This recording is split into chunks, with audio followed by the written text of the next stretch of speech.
ہے تقریب رونمائی وہ ہے جوش ملی آبادی کی نثری کی کتاب، اور یہ آخری نثری تحریر فکر و ذکر کے عنوان سے شائع ہوئی ہے۔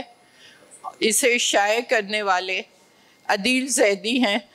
ان کو یہاں ہونا تھا لیکن انہیں اچانک جانا پڑا، تو وہ اس وقت یہاں موجود نہیں ہیں، لیکن بہرحال کتاب موجود ہے اور کتاب پر گفتگو کرنے والے موجود ہیں۔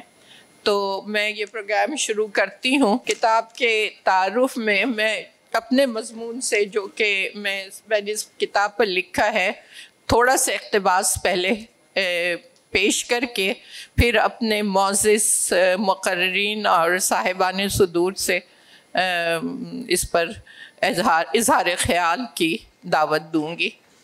تو یہ کتاب ہے فکر و ذکر، اور میرا مضمون ہے جوش جبر و اختیار کی سرحد پر۔ اختیار کی سرحد پر۔ جو شعور سے آگاہ نہیں ہوتے وہ بیداری میں بھی سوتے ہیں۔ کتاب فکر و ذکر کے آغاز میں ہی مجھے جوش ملی آبادی کے اس جملے نے کچھ دیر کے لیے فکر کے حصار میں لے لیا۔ پھر جیسے جیسے آگے بڑھتی گئی ایسے جملے سامنے آتے چلے گئے جنہوں نے تخیل کو مہمیز دی، اور ان کی تحریر کی مکمل تفہیم کے لیے شعور کے در وا کرنے پڑے۔ کہیں کہیں علم کے در پر دستک بھی سنائی دی، جس کی گونج اس کتاب میں موجود ہے۔ نہج البلاغہ میں حضرت علی کا یہ قول دیکھا جا سکتا ہے، دنیا والے ایسے سواروں کے مانند ہے جنہیں لے جایا جا رہا ہے اور وہ سو رہے ہیں۔ حضرت علی نے ایک جملے میں بتا دیا کہ جہل ایسی نیند ہے جو بے شعوری نے طاری کی ہے۔ جوش نے شعور کی آگہی نہ ہونے کو خوابیدگی کے عالم میں زندگی بسر کرنا صرف سمجھا ہی نہیں، بلکہ اس کی بیداری کے لیے قلم سے ابلاغ کی مشکل ترین راہ اختیار کی۔ اپنی فکر کو خود اپنی تک محدود رکھنے یا مصلحت آمیز خاموشی اختیار کرنے کے بجائے اپنی شاعری اور نثر میں اس کا برملا اظہار کیا۔ انہوں نے اپنے بارے میں لکھا ہے کہ ان کی زندگی کے 4 بنیادی میلانات ہیں: شعر گوئی، عشق بازی، علم طلبی اور انسان دوستی۔ اپنی ذات میں ان میلانات کی آگہی بھی شعور کے بغیر ممکن نہیں۔ میلانات کو پہچاننا اور اس کے حوالے سے تشخص بنانا دراصل اس جوہر تک رسائی ہے جسے سارتر نے شناخت کے لیے ضروری قرار دیا ہے، جس کے لیے انسان کو نائب بنا کر پیدا کیا ہے اور علم عطا کیا گیا ہے۔ میں یہاں پہ صرف اتنا کہوں گی کہ میرے خیالات کی رو نے فکر کی مہار تھامی تو میں موضوع کی طرف چلی گئی۔ اردو ادب کے مختلف ادوار میں 3 ایسے بلند قامت شعراء غالب اقبال اور جوش نظر آئے جن کے وجود کو 3 نقطے قرار دے کر ایک مثلث بنائی جا سکتی ہے۔ ان کی تخلیقات میں علم و آگہی کی وسعت بھی ہے، اور وہ بیان بھی جس میں ان کے عہد کے شعور کی تغیر پذیری کو ارتقاء سے ہم آہنگ دیکھنے کی خواہش موجود ہے۔ میں یہاں پر اپنی بات کو ختم کرتی ہوں اور اپنے مقررین کی طرف آتی ہوں۔ یقیناً فراست رضوی اپنے نام کے ساتھ فہم و فراست بھی رکھتے ہیں، جوش سے ایک تعلق بھی رکھتے ہیں، اور خود متعدد مجموعے کے شاعر ہیں۔ درد کی قندیل، زمستان کا چاند، کوہر میں ڈوبی شام، کتاب رفتہ، چراغ شکستہ، آیات محبت، سلام فلسطین۔ تو یہ جوش کی اس کتاب پر جو نثری ہے اس پر گفتگو فرمائیں گے جناب فراست رضوی۔ فراست رضوی صاحب۔ جی بہت بہت شکریہ فاطمہ حسن صاحبہ۔ یہ جوش صاحب کی آخری نثری کتاب ہے فکر و ذکر، اور جوش صاحب کی جو نثر نگاری ہے اس کا سب سے بڑا جو نمونہ ہے وہ تو آپ کو پتہ ہے یادوں کی بارات ہے۔ اور جوش صاحب جو نثر لکھتے تھے وہ واضح طور پہ کوئی بھی عام قاری بتا سکتا ہے کہ وہ جو ہے ایک شاعرانہ نثر تھی، یعنی عام طور پہ جو نثر ہے وہ اردو میں دو طرح کی نثر ہے مقبول. ایک نثر تو وہ ہے جو میر امن کی باغ و بہار سے شروع ہوئی اور اس کا اثر جو ہے خطوط غالب میں ملتا ہے, غالب نے اس سے اثر قبول کیا. پھر وہی نثر جو ہے وہ سر سید اور ان کے رفقا میں آپ کو نظر آتی ہے. اس نثر میں عبارت آرائی نہیں ہوتی, اس میں کوئی تشبیہ نہیں, کوئی استعارہ نہیں, کوئی علامت نہیں, کوئی رعایت لفظی نہیں, اور اس میں کوئی تخیل کا دخل نہیں ہوتا. وہ بہت ہی سائنٹیفک نثر ہے اور عقل کی بنیاد پہ لکھی جاتی ہے, واضح مطالب لکھے جاتے ہیں. بلکہ اس کے بارے میں کہا جاتا ہے کہ یہ نثر جو ہے یہ عبارت آرائی نہیں ہے بلکہ مطلب نویسی ہے, یہ اصطلاح استعمال کی جاتی ہے. اور وہ خواجہ حسن نظامی تک, ابوالکلام آزاد میں بھی اس کا, مولانا عبد الماجد دریابادی میں بھی آپ کو اس کی جھلک ملے گی, خواجہ حسن نظامی, مولوی عبدالحق, الطاف حسین حالی اور جو ان کے رفقا تھے, جی ذکاء اللہ دہلوی اور محسن الملک, وقار الملک, یہ سب جو ہے ان کے ہاں جو ہے یہ آپ کو سادہ نثر جس میں ابلاغ بنیادی چیز ہے کہ انہیں اپنی بات کہنی ہے. لیکن جوش صاحب کے ہاں آپ یہ دیکھیں کہ وہ اسپلٹ پرسنالٹی نہیں ہے, یعنی شاعر اور نثر نگار الگ الگ نہیں ہیں. جو خواص, جو محاسن زبان کے شاعری میں ان کے ہیں وہی محاسن ان کی نثر میں ہیں. یہ بہت کم ہوتا ہے. یعنی غالب جیسے آدمی کیا نہیں ہے, غالب شاعری کتنی مشکل کرتے ہیں, ہاں آپ دیکھیے. اور اس کے بعد جو ہے ان کی آپ نثر دیکھیے تو اس میں شاعری کی جھلک نظر آتی ہے کیونکہ ان کے مزاج کا حصہ تھی, لیکن بڑا حصہ جو ہے وہ ڈائیلاگ کی شکل میں ہے اور سمپل ہے. رشید احمد صدیقی بہت اچھی نثر لکھتے تھے, بہت طنزیہ, بڑی خوبصورت, لیکن آپ ان کے خطوط پڑھیے بالکل سادہ ہیں. تو یہ جو چیز ہے کہ تخلیقی صلاحیت الگ ہے اور ایک عام انسان آپ کے اندر الگ ہے جو ایمرج کرتا ہے, آپ کو نظر آتا ہے. جوش صاحب کے یہاں عام انسان تھا ہی نہیں, وہ 100% تخلیقی آدمی تھے. وہ خلوت میں بھی تخلیقی آدمی تھے, وہ جلوت میں بھی تخلیقی آدمی تھے, وہ سوتے میں بھی, چلتے میں بھی, بیٹھتے میں بھی, گفتگو کرتے میں, خاموشی میں, ہر وقت وہ ایک کریٹیو آدمی تھے. تو وہ پوری شاعری ان کی جھلکتی ہے.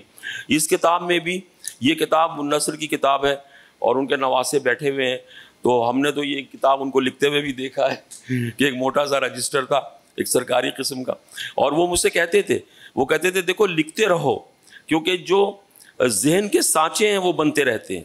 کبھی جو ہے اس کو, اور ان کا یہ ہاتھ جو تھا اگر وہ کسی جوڈو کراٹے کے استاد کو مار دیتے تو اس کی گردن ٹوٹ جاتی, کیونکہ ان کی عادت یہ تھی کہ وہ ہاتھ یوں رکھ کے لکھتے تھے. ہر آدمی کے لکھنے کا ایک ڈھب ہوتا ہے نا, ہر آدمی کے لکھنے کا ایک ڈھب ہوتا ہے.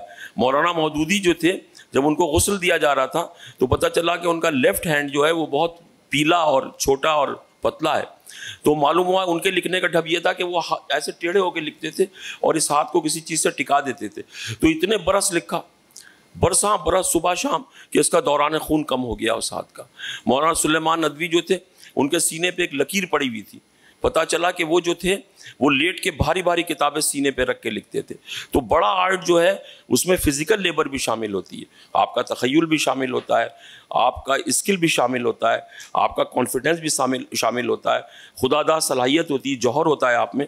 لیکن جو فزیکل محنت ہے نا وہ آب حیات ہے, وہ انسان کو زندہ رکھتی ہے, اس کا کوئی بدل نہیں ہے. تو جوش صاحب کو یہ بات معلوم تھی اور وہ اپنے ملنے والوں سے کہتے بھی تھے کہ لکھتے رہو اور لکھنے کے دوران سیکھو.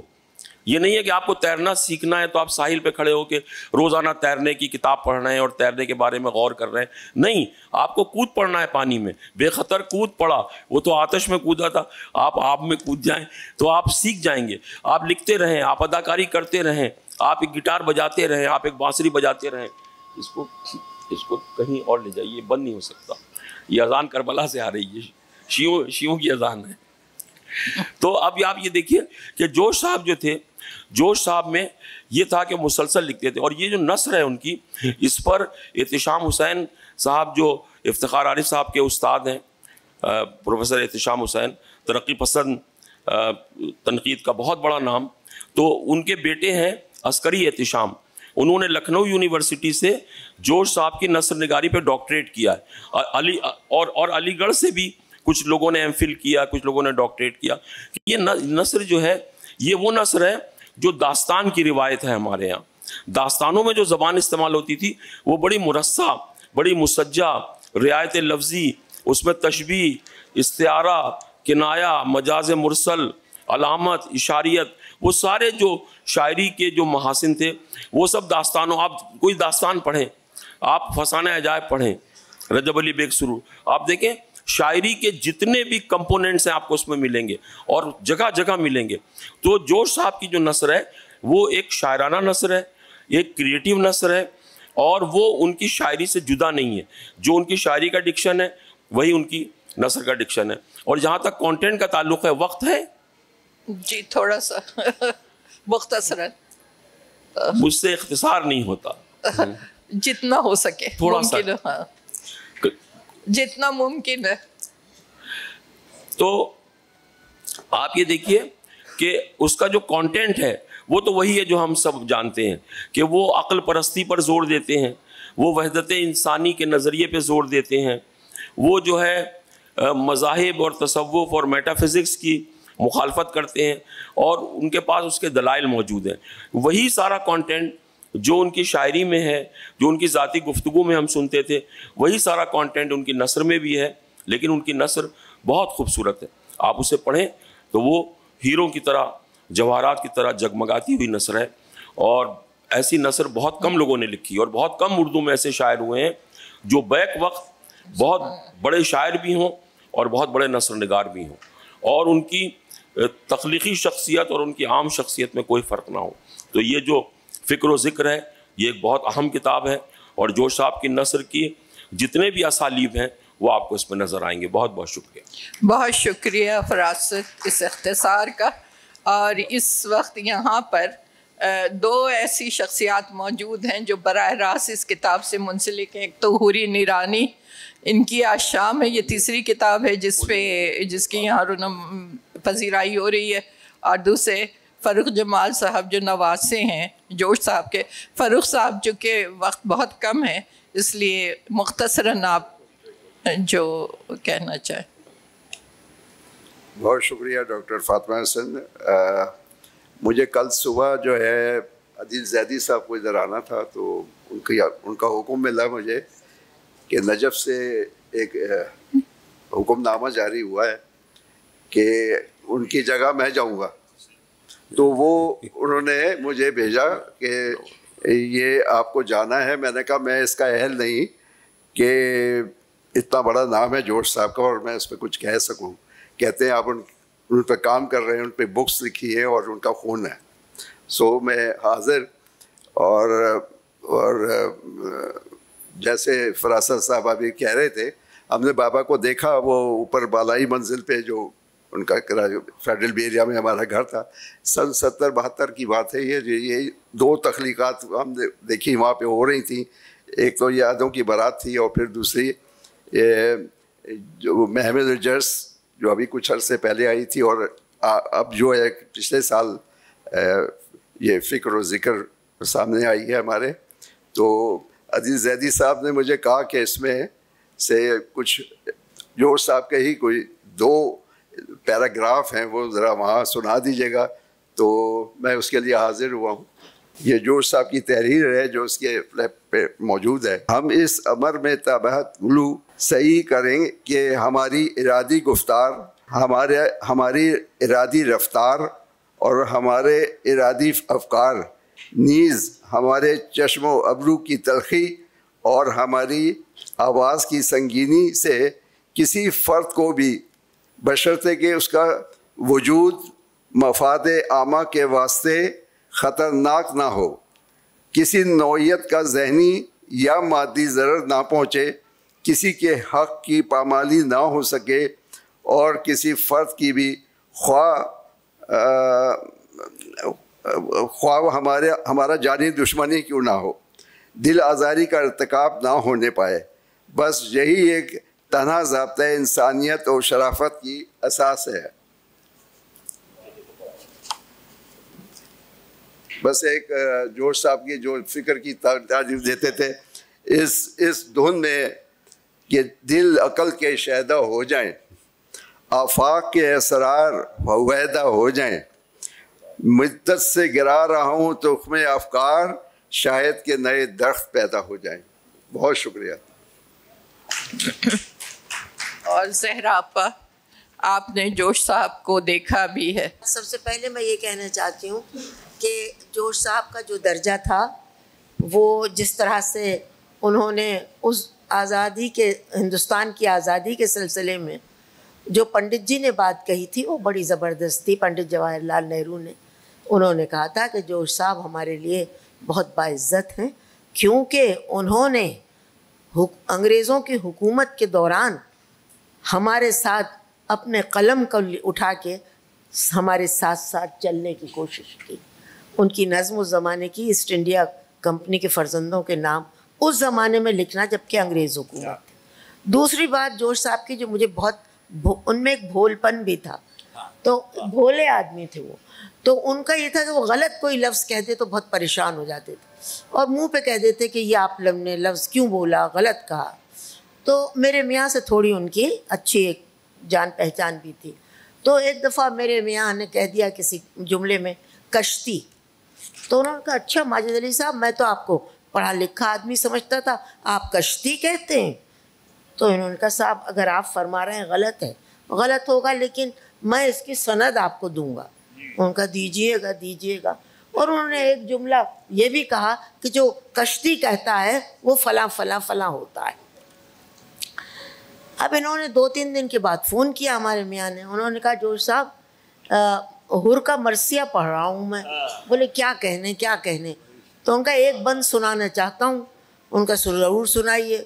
تو ان کا بھائی شروع اس طرح ہوتا ہے کہ منتظر ہیں تیری حوران بہشتی اے حر، اور دھل گئی سب تیرے اعمال کی زشتی اے حر، اور کس طلا تم سے بچی ہے تیری کشتی اے حر۔ اب جوش صاحب سن رہے ہیں، بولے اچھا میر صاحب نے فرمایا، میر انیس صاحب نے فرمایا؟ ان کا جی ہاں، آپ دیکھ لیجئے۔ بولے دیکھ لیا، سمجھ بھی گئے۔ سنیے ماجد علی صاحب، اگر یہ میر انیس صاحب نے بھی فرمایا انہوں نے بھی جھک مارا۔ یہ تھا ان کا ایک کردار تھا، انہوں نے کہا انہوں نے بھی جھک مارا۔ تو بس یہ اس طرح کے واقعات بہت سے ہیں۔ باقی تو میں اپنے آپ کو نہ مجھ میں اتنا حوصلہ ہے نہ میں اپنے آپ کو اس لائق سمجھتی ہوں کہ میں ان کی شاعری کے بارے میں کچھ بات کر سکوں، تو افتخار کر سکتے ہیں۔ اور جہاں تک نثر کا ہے، فراست صاحب نے بالکل صحیح کہا کہ ان کی نثر جو ہے وہ ان کی نظم ہی کی طرح خوبصورت، مترنم، اور بلکہ میں سمجھتی ہوں بعض جگہ تو وہ نظم سے بھی اونچی ہو گئی، جہاں یادوں کی بارات میں انہوں نے اپنے بچپن کا ذکر کیا ہے۔ کاش کہ فاطمہ اس ٹکڑے کو نکالتی اور وقت ہوتا تو ہم آپ کو وہ ٹکڑا سناتے۔ ابھی چونکہ بات فکر و ذکر پہ ہو رہی ہے تو اس لیے میں کچھ کوٹ اسی سے سناؤں گی۔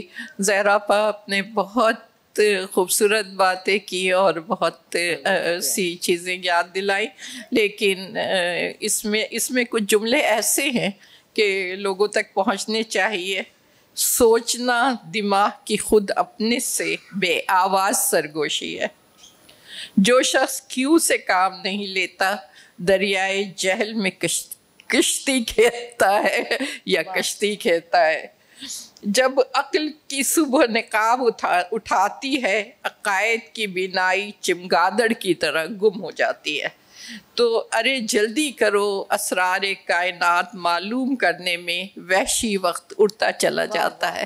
یہ نثر کے وہ ٹکڑے ہیں جو اس کتاب میں آپ کو جگہ جگہ نظر آئیں گے، اور ظاہر ہے کہ افتخار عارف صاحب جن کا یہ شعر ہی خود ان کی پہچان ہے کہ ایک چراغ اور ایک کتاب اور ایک امید اثاثہ، اس کے بعد تو جو کچھ ہے وہ سب افسانہ ہے۔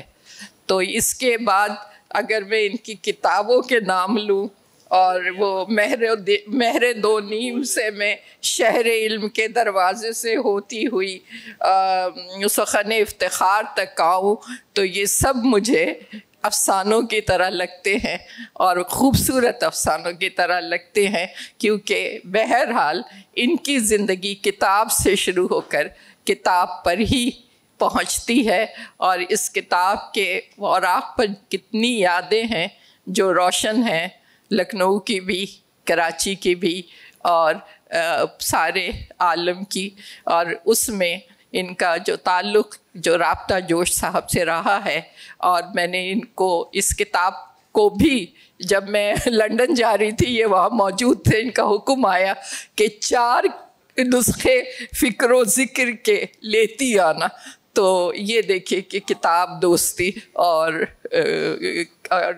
اسی وقت یہ شائع ہوئی تھی، اور ان کو علم ہو گیا تھا کہ کتاب آ گئی ہے، اور اس انتظار نہیں ہو سکتا تھا، لنڈن میں منگوا لی.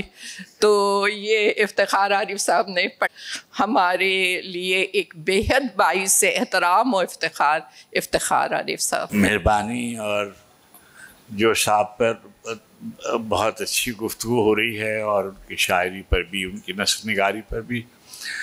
اصل میں یہ جو کتاب ہے آج ہم اس پر گفتگو کر رہے ہیں، تو یہ بہت ہی اہم کتاب ہے.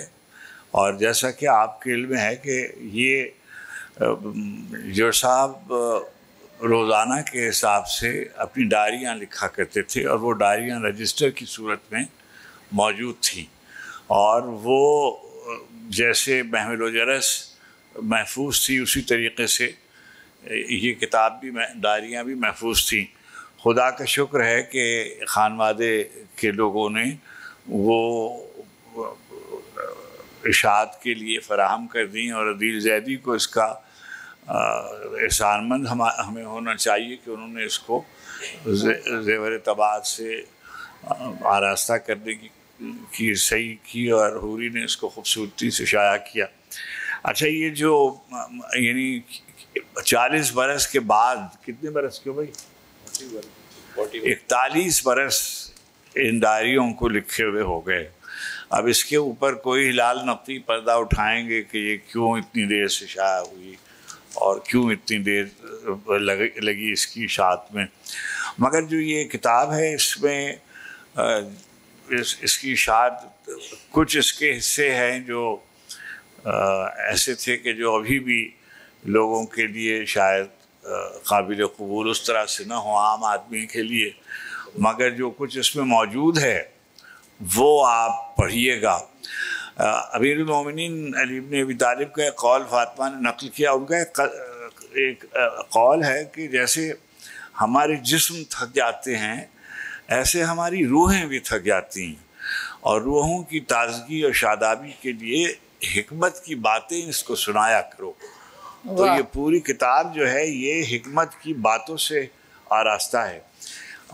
باہر کی دنیا میں ایک صنف سخن ہے، ایفورزم اس کو کہتے ہیں، 2 جملے 4 جملے 1 جملہ، اور اس میں کوئی حکمت کی بات، کوئی دانش کی بات، کوئی اصلاح کا پہلو، خیر کا کوئی پہلو، نیکی کی طرف آپ کی دعوت وغیرہ وغیرہ.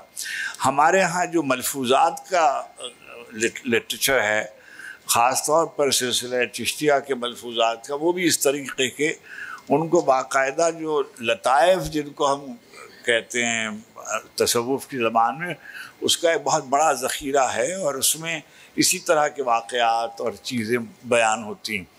اچھا، جو جوش صاحب کے جو موضوعات ہیں شاعری کے، اس میں رومان بھی ہے، اور اس میں انقلاب بھی ہے، اور اس میں دانش و حکمت کی باتیں بھی ہیں، تشکیک کی صورتحال بھی ہے، سپردگی کا بیان بھی ہے.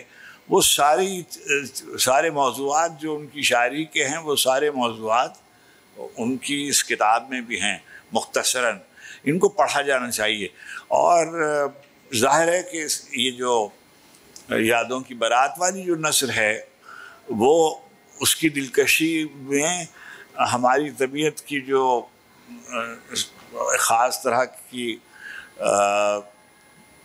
اسکینڈلائزیشن جسے ہم کہتے ہیں، اس کی طرف بہت اچھا لگتا ہے ہمیں کہ کوئی ایسی بات ہو جس سے کوئی تلذذ اور لطف کا پہلو ہو. مثلاً ابھی 18 عشقوں کا بیان ہو یا کوئی اور، تو یہ سب باتیں ہیں. اب اس میں کتنا مبالغہ ہے، کتنی حقیقت ہے، یہ تو ہم نہیں جانتے. جی ہاں، لیکن وہ سب بیان اس میں ہوا ہے. اس میں بھی بعض چیزیں ایسی بیان کی گئی ہیں، مگر اس کی جو نثر ہے وہ بہت ہی ایک زمانے تک نثر کے بارے میں یہ کہا جاتا تھا کہ اگر لحن شاعرانہ ہو تو وہ نثر کا نقص ہے، اور یعنی جو پوئٹک ردم ہے یا ردمک پروز ہے یہ کوئی اچھی بات نہیں کہی جاتی، مغرب میں بھی نہیں کہی جاتی.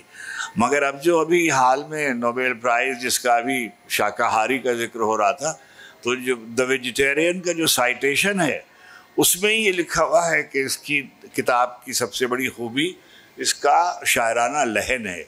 تو اگر آپ ان کی نثر پڑھیے تو ہر صفحہ آپ کو ایسا ملے گا کہ حکمت کی کوئی بات، دانش کی کوئی بات. جو سرورق پر بہت پہلے جب میں ٹی وی میں کام کرتا تھا تو ایک خط جوش صاحب کا میرا نام ہے، اس میں کچھ 2 رباعیاں اس میں لکھی ہوئی ہیں. اس میں ایک رباعی یہ ہے: سن ہو گئے کان تو سماعت پائی، سن ہو گئے کان تو سماعت پائی، جب مند گئی آنکھیں تو بصیرت پائی، جب علم کے سب کھنگال ڈالے قلزم تب دولت عرفان جہالت پائی. تو یہ جو دولت عرفان جہالت ہے یہ قسمت والوں کو میسر آتی ہے. اور جوش صاحب ان لوگوں میں تھے جنہوں نے بہت غور کیا تھا اور ساری زندگی، یعنی ابھی ذرا آپ نے اس کا تذکرہ فرمایا کہ اس وقت جب ابھی ترقی پسند تحریک کا وجود بھی نہیں تھا، یعنی اس وقت بھی انہوں نے روزانہ جب بھی فوج آتی ہے ملک میں تو آپ ایک شعر پڑھتے ہیں: ابو گل نہ موج صبا مانگتے ہیں لوگ، وہ حبس ہے کہ لو کی دعا مانگتے ہیں لوگ. 1922 کے قریب یہ مسدس کا ایک حصہ. تو اس زمانے میں انہوں نے یہ سب لکھا تھا جب ابھی فیض اور مخدوم اور سردار اور کیفی اور مجاز یہ سب سامنے نہیں آئے تھے. اور جو سوال انہوں نے اٹھائے تھے شاعری میں، انہوں نے اس کتاب میں تشکیک غالب کے بعد کسی کے ہاں تشکیک کی اس قدر منظم روایت جیسی جوش کے یہاں ہے وہ کسی اور کے یہاں نہیں. یہ دیکھا جانا چاہیے. اور نوجوانوں کو بہت سے اپنے سوالوں کے جواب اس میں ملیں گے، اور اتنی لیاقت اور صلاحیت ان میں پیدا ہوگی کہ وہ خود سوال اٹھا سکیں.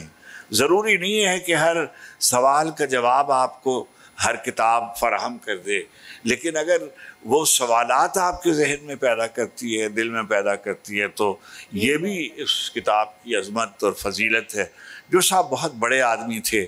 جیسے جیسے وقت گزرتا جائے گا ان کے شعر کی فضیلت اور عظمت بھی، اور ان کی نثر کی فضیلت و عظمت بھی، اور ان کی شخصیت کا جادو بھی سر چڑھ کر بولے گا، اور بول رہا ہے. بر صغیر میں نہیں، ساری دنیا میں ان کی کتابوں کا تذکرہ ہو رہا ہے. دیکھیے 40 سال کے بعد محمل اجرت سامنے آئی اور اب یہ کتاب آئی. ایک کتاب ابھی اور ہے جو اس خانوادے کی دسترس میں ہے. پروردگار عالم اس کو ان کی دستبرد سے محفوظ رکھے. اس کا نام ہے حرف آخر. اب حرف آخر کے بارے میں جوش صاحب مختلف زمانوں میں مختلف بیانات دے چکے ہیں.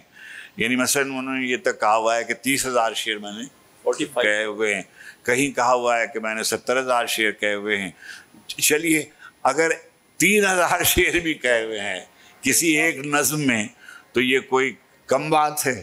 اور جوش نے اگر، لیکن وہ نظم جو ہے وہ غائب ہے.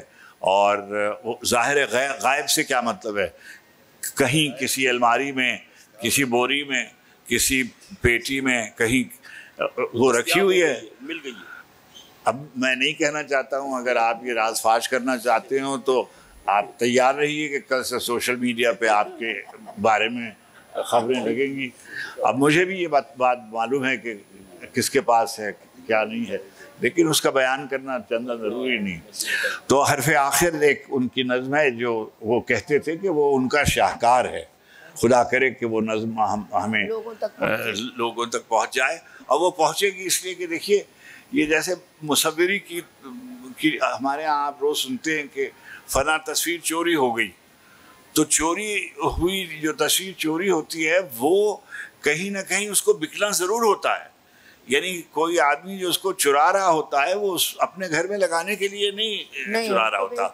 کوئی بھی آرٹیفیکٹ جو چرایا جاتا ہے، چاہے وہ کوئی مجسمہ ہو، یہاں سے ہمارے یہاں سے تکشیلہ سے اور گندھارا سے کتنے مجسمے غائب ہوئے، ہمارے بڑوں کی کتنی تصویریں جو تھیں وہ غائب ہو گئی اور مغربی ملکوں میں لگی ہوئی ہیں.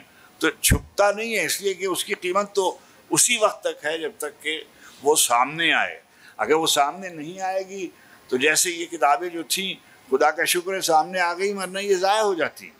اور عزیز زیدی اگر نہیں اس کو شائع کراتے یا حوری اس کے چھاپنے کا بندوبست، اتنی جلدی غالباً 1 سال میں یہ دونوں کتابیں یکے بعد دیکھے آئیں. یہ باقاعدہ ایک تاریخی واقعہ ہے. 2 برسوں میں پاکستان سے خوش ہوں گے اور ہمیں دعا دیں گے. بہت مہربانی، بہت کرم. افتخار عارف صاحب نے بہت اچھی اور ظاہر ہے کہ کتاب پڑھ کے گفتگو کی ہے، اور جس مجموعے کا ذکر کیا ہے خدا کرے کہ عدیل زیدی اسے بھی بازیافت کرنے میں کامیاب ہو جائیں کہ انہوں نے یہ بیڑا اٹھایا ہوا ہے کہ جوش صاحب کی ہی نہیں اوروں کی بھی جو غیر مطبوعہ تحریریں ہیں ان کو سامنے لائیں گے، اور پھر وہ نہ صرف تحریریں سامنے آتی ہیں بلکہ ہندوستان اور پاکستان دونوں جگہ سے شائع بھی ہوتی ہیں، ان پہ پروگرام بھی ہوتے ہیں. اس کتاب میں جوش صاحب نے خود لکھ دیا کہ آپ کے سمجھانے کی خاطر یہ عرض ہے کہ میں نے اپنی اس نثری مجموعے میں اپنے دماغ کے ٹھوس خیالات اور اپنے دل کے رقیق احساسات کو الگ الگ بیان کرنے کے عوض دونوں کو ایک لڑی میں پرویا ہے. یہی بات ہمیں افتخار عارف صاحب بتا رہے تھے، اور پھر انہوں نے اپنی اس پر ندامت کا اظہار کیا اور صفائی میں کہا ہے کہ لوگوں سے ان کے عقل کے مطابق کلام کیا کرو. تو شاید وہ یہ ہم لوگوں کو اسی قابل سمجھتے تھے کہ شعر اور نثر کو قریب قریب ہونا چاہیے، لیکن ویسا الگ کب کر سکتے تھے. تخلیق کار اپنی ہر تحریر میں تخلیقی مزاج کے ساتھ لکھتا ہے، اور اسی لیے میں نے کہا تھا کہ صاحب فکر جبر و اختیار کی سرحد کا تعین نہیں کر سکتا، یہ تعین اس کے لیے ناممکن ہے. اور جوش صاحب کا ریوائول ہو رہا ہے. یہاں پہ جوش ملیح آبادی لائبریری ہے.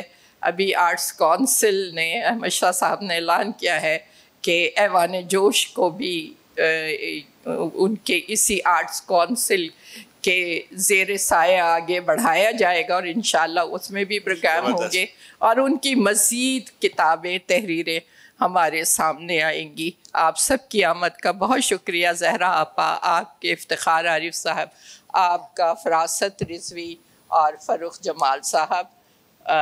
اس کے ساتھ ہی یہ پروگرام اختتام کو پہنچتا ہے. جو سامعین یہاں موجود ہیں، خصوصاً بشرا انصاری اور حوری نورانی اور جتنے بھی یہاں پہ ہمارے لوگ موجود ہیں، ہمارے اہل قلم، اہل فکر و نظر، سب کا بہت شکریہ.